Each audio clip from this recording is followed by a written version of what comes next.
আওয়ামী লীগ বাংলাদেশে স্বাধীনতার পর থেকে ধরি কিছু সময় জাতীয় পার্টি আর বাদ বাকি সময় কিন্তু আওয়ামী লীগ আর বিএনপি এরাই উল্টাপাল্টা করে চাঁদাবাজি এটা করছে। তো যখন আওয়ামী লীগ চলে গেছে তখন কে বসবে? বিএনপিটাই বসছে, একদম বিএনপির বসছে।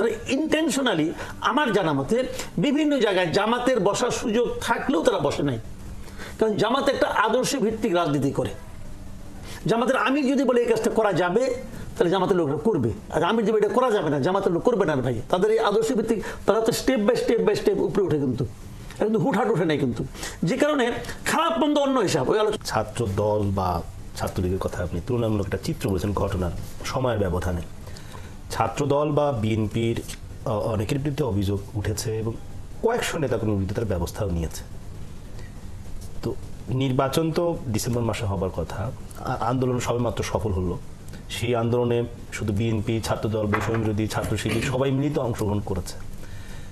হঠাৎ করে এই ধরনের সংবাদ আসছে কেন যে তারা বিভিন্ন জায়গায় চাঁদাবাজি, বিভিন্ন জায়গায় তাদের টেন্ডার বা প্রভাব বিস্তার করা এবং সংঘর্ষের মতো ঘটনা নিজেদের মধ্যে বা সাধারণ দোকানদারদের সাথেও ঘটছে? এটা হয়েছে কি, চাঁদাবাজিটা তো অনেকদিন ধরে ছিল। চাঁদাবাজি কিন্তু আমাদের এখানে একটা জিনিস, যখন একটা অন্যায়, একটা খারাপ কাজ যখন দীর্ঘদিন ধরে ধারাবাহিকভাবে প্রায় 15 বছর চলে, তখন কিন্তু ওইটা অনেক সময় নিয়মের মতো হয়ে যায়। মানুষ মনে করে এটা স্বাভাবিক। তো হঠাৎ করে এই চাঁদাবাজিটা যারা করতো তারা হঠাৎ করে নাই হয়ে গেছে। ওখানে একটা চেয়ার খালি বসে মানে পড়ে আছে, ওই চেয়ারে যে আগে বসতে পারবে সেই টাকাগুলি পাবে। সিস্টেম কিন্তু এইটাই। এখন ওই চেয়ারে কে বসবে? ধরা যাক সবচেয়ে পাওয়ারফুল হলো বৈষম্যবিরোধী ছাত্র আন্দোলন, তারা সবচেয়ে পাওয়ারফুল। তো তারা ওখানে বসলে আর কেউ বসে না, এরকম হতে পারে।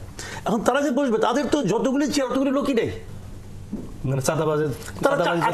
লোক নেই, অথবা তারা অতটা বিস্তৃত না, একদম গ্রাম পর্যায়ে নাই, অথবা থাকলেও তারা স্টুডেন্ট, তাদের ওই মতলব নাই, চিন্তা নাই, হয়তো উপলব্ধিও নেই, বুঝেও না যে নিজে কি করতে হবে। কাজেই তারা ওখানে খুব একটা যায় নাই। গেছে কারা? যারা আগে চাঁদাবাজিতে অভ্যস্ত, যারা জানে বসলে পরে কেমন চাঁদাটা আদায় করতে হয়।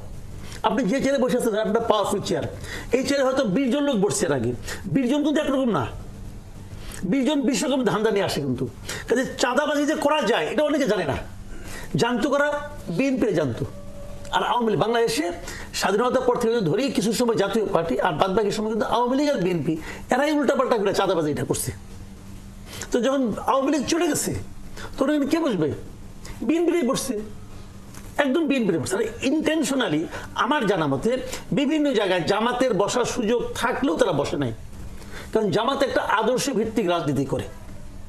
জামাতের আমির যদি বলে এই কাজটা করা যাবে তাহলে জামাতের লোকরা করবে, আর আমির যদি এটা করা যাবে না জামাতের লোক করবে না ভাই। তাদের এই আদর্শ ভিত্তিক তারা তো স্টেপ বাই স্টেপ উপরে উঠে, কিন্তু হুটহাট উঠে নেই কিন্তু, যে কারণে খারাপ মন্দ অন্য হিসাব। ওই আলোচনায় আমি যাচ্ছি না, কিন্তু তারা এটা মানে অর্ডারটা মানে। তারেক রহমান বলতেছে তোমরা চাঁদাবাজি করো না, বলতেছে চাঁদাবাজি করলে বহিষ্কার করবো। একজন লোক ভাবতেছে আমি তো শুরু করি, এর মধ্যে আমি 20-30 লাখ টাকা কামাই নেব, তারপরে যে তারেক রহমান আমাকে বহিষ্কার হমো, কদিন পরে আবার ফিরে আসুন, দল তোমাকে ফেরত নেবেই। ফেরত নেয় আওয়ামী লীগও নেয়, বিএনপিও নেয়, ফেরত নেয়। আওয়ামী লীগও বলছিল না জীবনে আর ফেরত দেবো না, ওই জীবন ছিল মাত্র 11 মাস। এই যে গাজীপুরের মেয়র ছিল জাহাঙ্গীর আলম, বলছিল আজীবনের জন্য বহিষ্কার, 11 মাস পরে তারা ফেরত নিচ্ছে। তো ওদের আজীবন মানে 11 মাস। তো এরা কিন্তু এটা জানে যে কদিন পরে যখন জানা যাবে যে আমি না থাকলে ইলেকশনে ফেল করবে, তখন আমার নিবে। তো আমি যদি 50 লাখ টাকা 15 দিনে কামাই করতে পারি, খারাপ কি? তো চাঁদাবাজির অভিযোগ বিএনপির বিরুদ্ধে আসবে। এই জিনিসটাকে বিএনপি যে প্রক্রিয়ায় বন্ধ করার চেষ্টা করতেছে, এটা একটা মানে খুবই ছেলে মানুষের প্রক্রিয়া। তাদের কি করার আছে? তারা তো বহিষ্কার করছে, শোকজ করছে, এটাই তো সমস্যাটা। কি করার আছে? বহিষ্কারটা এই প্রক্রিয়া করলে তো হবে না, সিস্টেমটা দিয়ে হবে না। আপনি তো বিএনপি বিট করেন ভাই অনেকদিন, আজকের দিন থেকে না। তো বিএনপি নেতাদের আদ্যপান্ত আপনি চিনেন, জানেন না? বিএনপির মধ্যে গ্রুপ আছে কতগুলি বলেন তো আপনি? অনেক গ্রুপ। তাহলে এখন কি হয়, একদল বলে দেয় এই যে এই লোক কিন্তু খারাপ, আবার আরেক দল বলে থামা এটা খারাপ না, ঠিক আছে ও খারাপ। একটা এক্সাম্পল দিয়ে বলি, সিম্পল একটা এক্সাম্পল। মাসুদ আহমেদ তালুকদারকে একজন কালকে বসে করছেন, কি করছিল? সাদেক এগ্রোর পক্ষে খারাইছে। বাংলাদেশের যতগুলি বড় বড় ব্যবসায়ী, যে 10টা ব্যবসায়ী নাম আমরা জানি, যে বিখ্যাত ব্যবসায়ী, এদের পক্ষে কোন মামলায় বিএনপির উকিল নাই বলেন তো আপনি আমার? এটা ভাই না আছে। তো ওদের বিরুদ্ধে অ্যাকশনটা কেন?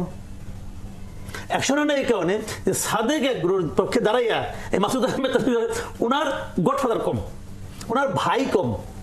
এখন কিন্তু খালি বিএনপি করলে হয় না, তুমি বিএনপি করো, হ্যাঁ তুমি কোন ভাইয়ের রাজনীতি করো, মানে কোন ভাই? মির্জা আব্বাস ভাই নাকি অমুক ভাই নাকি তমুক ভাই, ভাইয়ের রাজনীতি। এই ভাইয়ের রাজনীতি করতে যখন দল পুরনো হয়ে যাবে তখন এটা হয়।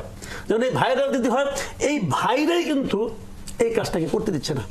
কালকে তারেক রহমান যদি বলে, সিম্পল একটা উদাহরণ দিয়ে বলি আপনাকে, কালকে তারেক রহমান ডিক্লেয়ার করুক যে যত এলাকার থেকে আমার লোকজন, বিএনপি লোকজন চাঁদাবাজি করে, যত জায়গায় করে, তোমরা উইথ ডকুমেন্ট, উনি একটা ওনার ইমেল অ্যাড্রেস দিতে, এটা আমার ইমেল অ্যাড্রেস, তোমরা আমাকে ইমেল করো, তোমার কাছে যার ডকুমেন্ট আছে ডকুমেন্টটুক সহ তোমার কি অভিযোগ এটা সহ তুমি আমাকে ডাইরেক্ট ইমেল করো। উনি ইমেল করে উনি এখানে একটা টিম বানিয়ে দিবে, 10 জনের একটা টিম, ভাই তোমরা এটা জাজ করো। কিন্তু এই 10 জন কিন্তু এই নেতারা না, এই নেতারা না, প্রয়োজনীয় লোক ভাড়া করে নিয়ে আসবে, প্রফেশনাল লোককে নিয়ে তুমি জাজ করো কোনটা কোনটা তোমাকে সন্দেহজনক করো, ওইখান থেকে বৈশাখী সিরিজা করবে এই যে এই বহিষ্কার। দেখেন আপনি যদি এখানে ডিক্লেয়ার দেন, দেখেন আপনি 7 দিনের মধ্যে কমে কিনা। শাস্তি দেয়া বা বহিষ্কার